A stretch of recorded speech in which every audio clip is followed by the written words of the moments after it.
በስመ አብ ወወልድ ወመንፈስ ቅዱስ አሃዱ አምላክ አሜን። የተወደዳችሁ የልዑል እግዚአብሔር ቤተሰቦች የእናታችን የቅድስት ድንግል ማርያም የአስራት የቃል ኪዳን ልጆች የመላእክት የሰማዕታት የደናግል የመነኮሳት ወዳጆች በወደደንና ባፈቀረን በጌታችን በመድኃኒታችን በኢየሱስ ክርስቶስ ፍጹም ሰላምታ ሰላም እላችኋለሁ። እንደምን ሰነበታችሁ? እንደምን ዋላችሁ? እንደምን አመሻችሁ? አሜን። ሎለ ባሕሪ እግዚአብሔር ጌታችን አምላካችን መድኃኒታችን ኢየሱስ ክርስቶስ ሳንወደው ወዶ ሳንፈልገው ፈልጎ ይችን ዕለትና ይችን ሰዓት እንድንደርስ ፈቃዱ ሆኖ ባርኮና ቀድሶ የሰጠን ከእናቱ ከቅድስት ድንግል ማርያም ጋር ክብርና ምስጋና ይድረሰው። እንኳን ለዚች ለተቀደሰች ቀን የዐቢይ ጾም አራተኛ ሳምንት ለሆነችው መጻጉዕ ተብላ ለተሰየመችው ለዚች ለተቀደሰች ሰንበት እንኳን በሰላም በጤና አደረሰን አደረሳችሁ።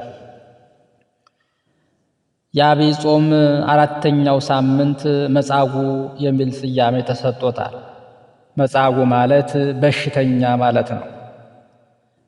መጻጉዕ የተባለበት ምክንያት በዚህ ሰንበት ከዋዜማው ጀምሮ የሚዘመረው ጾመ ድጓ ድውያንን መፈወሱን፣ ዕውራን ማብራቱን የሚነሳበት የሚታወስበት የሚነገርበት ጊዜ በመሆኑ ነው። 38 ዓመት የታመመው መጻጉዕ ኢየሱስ ክርስቶስ አድኖታል። እንዲሁም ልጁ የታመመበት አንድ መቶ አለቃው ጌታዬ በቃልህ እዘዝ ልጄ ይድናል፣ በቤቴ ጣሪያ ስር አንተ ልትገባ አይገባህም አለው። ጌታችንም እምነቱን አይቶ ሂድ እንደ እምነትህ ይሁንልህ አለው። ይህ መቶ አለቃም ወደ ቤቱ ሲሄድ ልጁ ድኖ ቆይቶታል። እንዲሁም ጌታ በሚያልፍበት መንገድ አንድ ዕውር ፈውሰኝ ብሎ ጮኸ። የሚመሩት ሰዎች ግን ዝም በል አሉት። ዕውሩ ግን እምቢ ብሎ የዳዊት ልጅ ጌታ ይቅር በለኝ፣ የዳዊት ልጅ ጌታ ማረኝ እያለ እርዳኝ እያለ ጮኸቱን ቀጠለ። በሰንበት ኢየሱስ መጻጉዕን ተነስ አልጋህን ተሸከም ባለው ጊዜ ቀኑ ሰንበት ነበረ። መጻጉዕም አልጋውን ተሸክሞ ወደ ቤቱ ገባ። የእግዚአብሔር ልጅ በሰንበት ፈውሷልና በሰንበት ድውያንን ፈወሰ፣ የዕውራንንም ዓይኖች አበራ እያለ 38 ዓመት በአልጋ ቁራኛ በደዌ ዳኛ ተይዞ ሲማቅቅ የኖረውን መጻጉዕንና ሌሎቹን በልዩ ልዩ ደዌ የተያዙትን ሕሙማን መፈወሱን፣ በጠቅላላው ለምጽ ማዳኑን፣ ዕውራን ማብራቱን፣ አንካሶችን ማበርታቱን፣ ልማሾቹን ማዳኑን፣ አጋንንትን ማውጣቱን የሚነገርበት የሚዘመርበት፣ መፈወሱ ማዳኑ የሚዘከርበት በመሆኑ ዕለቱና ሳምንቱ መጻጉዕ ተብሎ ተሰይሟል። ይህ ሰንበት የሕሙማን ፈውስ መታሰቢያ ዕለት ነው ማለት ይቻላል። በእነዚህ ሁሉ ታሪኮች የመጻጉዕንና የሌሎች ሕሙማን ሁሉ ድኅነት ታሪክ እንረዳለን።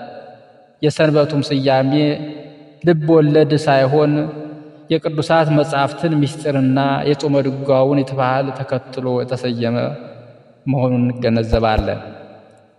ስለዚህ ይህ ሳምንት መጻጉዕ ጌታችን ድውያንን ስለመፈወሱ የሚነገርበትና እኛም ባለን አቅም በነፍስ በሥጋ የተቸገሩትን ሁሉ መርዳትና ማገዝ እንዳለብን የምንማርበት ሳምንት ነው። ሕሙማንን መጠየቅ፣ የታሰሩትን መጎብኘትና የታሰሩትን ማስፈታት፣ የተራቡትን ማብላት፣ የተጠሙትን ማጠጣት፣ የታረዙትን ማልበስ፣ ያዘኑትን ማረጋጋት ከጌታችን የተማርናቸው ክርስቲያናዊ ምግባራት ናቸው። ይህንን በማስተዋል የሚያስፈልገንን ሁሉ የሰጠንና ከክፉ ነገር የጠበቀንን አምላክ ውለታውን እያሰብን ልናመሰግነው ይገባል። መጻጉዕ በቤተ ሳይዳ አንድ በጣም የታመመ በመጠመቂያ ተጠምቆ ለመዳን ሲጠባበቅ ለ38 ዓመት በአልጋው ተኝቶ የቆየ ሰው ነበር። በሽታው ሰውነቱን በተለይም እጁንና እግሩን ማዘዝ አይችልም፣ መሄድም አይችልም ነበር። ቤተ ሳይዳ ወይም ቤተ ስዳ ማለት ቤተ ሳህል የጸጋ የምህረት ቤት ማለት ሲሆን ቤተ ሳይዳ በገሊላ አውራጃ የምትገኝ ከተማ ነበረች። በኢየሩሳሌምም በበጎች በር አጠገብ በዕብራይስጥ ቤተ ስዳ የምትባል አንዲት መጠመቂያ ነበረች። 5 መመላለሻ ነበረባት። ዮሐንስ ወንጌል ምዕራፍ 5 ቁጥር 2 ላይ እንደተጠቀሰው ቤተ ስዳ ባለ 5 በር መመላለሻ አንካሶች፣ ሰውነታቸው የሰለለ፣ የውስጥ በሽታ ያለባቸው ፈውስን ከመጠመቂያ ውሃ ሲጠባበቁ የሚኖሩባት ቦታ ስትሆን የጌታችን መዳን የተገለጠባት ስፍራ ናት። የእግዚአብሔር መልአክ ውሃውን ሲባርከው፣ ውሃውን ሲያናውጠው ቀድሞ ቶሎ የገባ የሚነጻባት፣ ከበሽታው ሁሉ የሚድንባት ቦታ ናት። በዕለቱ ከአንድ ሰው በቀር ለሌላው ፈውስ የማይደገምባት ቦታ ነበረች። መጀመሪያ ውሃው ውስጥ ቀድሞ የገባ ይድናል። ጌታችን መድኃኒታችን ኢየሱስ ክርስቶስ ወደዚች ቦታ ሄደና ይህንን በአልጋ ለ38 ዓመት ተኝቶ የነበረውን ሰው ጠየቀው። ጌታችንም እንዲህ አለው፣ ልትድን ትወዳለህን ብሎ ጠየቀው። መጻጉዕ ግን ሰው የለኝም ብሎ መለሰለት። ይህንን ያለው ጌታችን ያድነኛል ብሎ ሳይሆን ወደ መጠመቂያው ያደርሰኛል ወይም አብረውት ካሉት አንዱን አዝዞ ወደ መጠመቂያው እንዲያደርሰኝ ያደርጋል ብሎ ነው። ይህ በሽተኛ ሰው ጌታችን መድኃኒታችን ኢየሱስ ክርስቶስን አላወቀውም ነበር። ጌታችን መጻጉዕን ተነስተህ አልጋህን ተሸክመህ ሂድ አለው። ባላሰበው ባልጠበቀው መንገድ ፈወሰው። ይህ ሰው 38 ዓመት ሙሉ ሲጠብቃት የነበረችውን የቤተ ሳይዳ ጠበል ሳያገኝ በመልአኩ መውረድ ሳይሆን በመላእክት ፈጣሪ በኢየሱስ ክርስቶስ ተፈወሰ። መጻጉዕም ወዲያው ዳነ፣ ቆመ፣ መሄድም ቻለ። የምትካበደውንም ተኝቶባት የነበረችውን ያችን የብረት አልጋ ተሸክሟት ሄደ። አባታችን ቅዱስ ዮሐንስ አፈወርቅ እንዳደረገው የበሽተኛው እምነት እናደንቃለን። ራሱን መሸከም የማይችለው ይህ በሽተኛ ተነስና አልጋህን ተሸከም ሲባል አልሳቀም። እንዴት አድርጌ ነው አልጋ የሚሸከመው ብሎ አልተጠራጠረም፣ አልጠየቀም። በፍጹም እምነት ተነሳና ተሸክሞ ሄደ። የ38 ዓመት ጓደኛውን ሰው ሳይኖረው አብራው የኖረችውን የተሸከመችውን ባለውለታውን የሆነችውን ያችን ትልቅ አልጋ ተሸከም ተብሎ ተሸክሟት ሄደ። አንድ ሰው እንኳን ለ38 ዓመት ይቅርና ለ30 ሳምንት ወይም ለ30 ቀናት እንኳን ቢታመም እንደተሻለው ተነስቶ አልጋ አይሸከምም። እስከሚያገግም ድረስ በደንብ መንቀሳቀስ አይችልም። ራሱን ያዞረዋል፣ ይደክመዋል፣ የቀረ ህመም አያጣው። መጻጉዕ ግን የተፈወሰው ያለ ቀሪ በሽታ ነው፣ ያለ ተረፈ ደዌ ነበር። ስለዚህ ወዲያው ተነስቶ አልጋውን እንዲሸከም ነገረው። የተሸከመችን አልጋ ተሸከም ተባለ። እግዚአብሔር የተሸከሙንን እንድንሸከም የሚፈልግ አምላክ ነውና ውለታ ሳንረሳ የተሸከሙንን ወላጆቻችንን፣ የተሸከሙን ቤተሰቦቻችንን፣ የተሸከሙንን ጓደኞቻችንን፣ የተሸከመችንን ቤተክርስቲያናችንን፣ የተሸከመችንን ሀገራችንን እንድንሸከም ይፈልጋል። ጌታችን ቤተ ሳይዳ ከመጣ አይቀር ለምን መጻጉዕን ብቻ ፈውሶ ሄደ ብለን ልናስብ እንችላለን።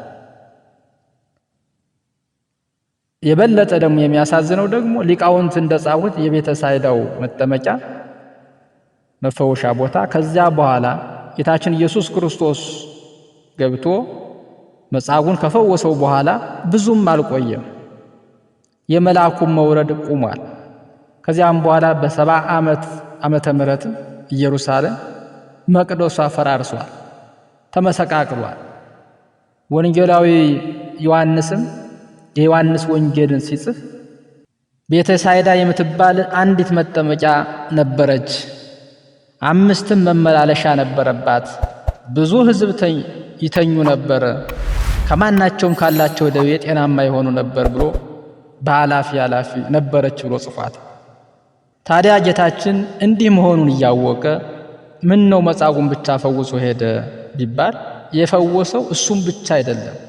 እሱ በሥጋ ቢፈውሰውም ታምራቱን አይተው በማመናቸው በነፍሳቸው የተፈወሱ ብዙዎች አሉና ሕሙማነ ሥጋን በታምራት ሕሙማነ ነፍስን በትምህርት እየፈወሰ እንዲሉ አበው በዚህ ስፍራ በሥጋ ታመው በነፍሳቸው አምነው የዳኑ ብዙዎች ናቸው።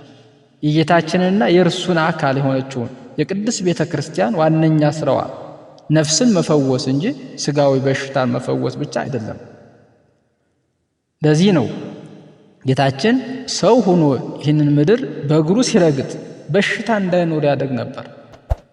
ቅዱስ ባስልዮስ በመስቀል ላይ በቆሰልኸው ቁስል ከኃጢአቴ ቁስል አድነኝ ብሎ እንደ ጸለየው እኛም የዘወትር ልመናችን የሚከፋው ለነፍሳችን በሽታ ነውና የነፍሳችን ቁስል እንዲድልልን ነው መጸለይ ያለብን ማለት ነው።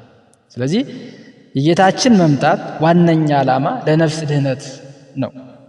ይህ ማለት ግን ለሥጋ አልመጣም ማለት አይደለም። ጌታችን ኃጢአተኞችን ለንስሐ ልጠራ መጣሁ እንጂ ጻድቃንን ልጠራ አልመጣሁም፣ ከእስራኤል ቤት በቀር ለአሕዛብ አልተላኩም ሲል ለጻድቃን አይገደኝም ለአሕዛብ አላስብም ማለቱ እንዳልነበረ ሁሉ ለነፍስ ድህነት ቅድሚያ ሰጥቷል ማለት ለሥጋ አይገደውም ማለት አይደለም። ስለዚህ በመጻጉዕ ታሪክ ውስጥ ብዙ ቀሪ ነጥቦች ቢኖሩም 2 ነገሮችን እናንሳና እናጠቃላለን። ይህ ሰው ተፈውሶ አልጋውን ተሸክሞ ሲሄድ ሰንበት ለሰው ድህነት እንደተፈጠረች ያልተረዱ አይሁድ በቁጣት ተናደዋል። ሰንበት ነው አልጋህን ልትሸከም አልተፈቀደልህም አሉት። ይህ ሰው በቤተ ሳይዳ 38 ዓመት ሙሉ ሲማቅቅ እንደኖረ የሰውን ገመና አዋቂ ነን ባዮች አይሁድ ይቅርና ቤተ ሳይዳ የረገጠ ሰው ሁሉ ይህንን በሽተኛ ያውቀዋል ማለት ነው። ላለፉት 38 ዓመታት ወደዚች የመጠመቂያ ስፍራ ሲሄዱ ያም ባይሆን እንኳን በጎች ታጥበው ተመርጠው ወደሚገቡበት ወደ በጎች በር ሲያልፉ ይህንን በሽተኛ በአልጋው ተጣብቆ ሳዩት አይቀሩ። አሁን ግን ከአልጋው ተነስቶ የተሸከመችውን አልጋ ተሸክሞ በአደባባይ ሲያዩት የጠየቁት ጥያቄ ተመልከቱ። እንኳን ለዚህ አበቃህ፣ ዛሬ መልአክ ወርዶ ነው ማለት ነው፣ እሰይ ልፋትህ ተቆጠረልህ ያለው የለም። የተናገሩት አንድ አረፍተ ነገር ነው። ሰንበት ነው አልጋህን ልትሸከም አልተፈቀደልህም የሚል ብቻ ነበር። ስለዚህ በአይሁድ አይን ድኖ 38 ዓመት የተኛበትን አልጋ ከመሸከሙ ይልቅ ሰንበት ማፍረሱ የሚደነቅ ትልቅ ዜና ነውና፣ ስለዚህ መጻጉዕ ያዳነኝ ሰው አልጋህን ተሸከም አለኝ አላቸው። እነዚህ ሰዎች ይህን በሽተኛ ፈጽሞ አያውቁትም ነበር እንኳ ብንል፣ እንደዛ ከሆነ ያዳነኝ ሰው ሲላቸው ከምንድን ነው የምትድነው? ምን ሆነህ ነበር? ከየት ነው የመጣኸው? ይሉት ነበር። ነገር ግን ጠንቅቀው ያውቁት ስለነበረ መዳኑን ማየት አይፈልጉም እንጂ ማን እንደሆነ ጠንቅቀው ያውቁታል። ከዚያም ያዳነኝ ሰው ያዳነኝ ያ ሰው ነው አልጋህን ተሸከመ ያለ ሲላቸው አልጋህን ተሸክመ ሂድ ያለ ሰው ማን ነው ብሎ ጠየቁት። ያዳነኝ ሰው አልጋህን ተሸከመ አለኝ ለሚለው መልስ ተከታዩ ጥያቄ ማን ነው ያዳነህ የሚል ነበር።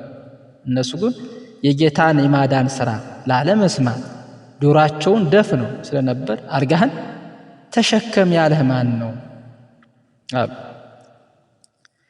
የማዳኑን ሥራ እያዩ ከማመን ይልቅ መከራከር፣ ከማድነቅ ይልቅ የትችት ሰበብ መፈለግ እንግዲህ የአይሁድ ጸባያቸው ምግባራቸው ነውና ማለት ነው። ስለዚህ የመጨረሻ ነገር መጻጉዕ ከዚህ በኋላ ወደ አይሁድ ሂዶ ጌታን መክሰሱና ለጌታ ሞት የማማከራቸው ምክንያት መሆኑን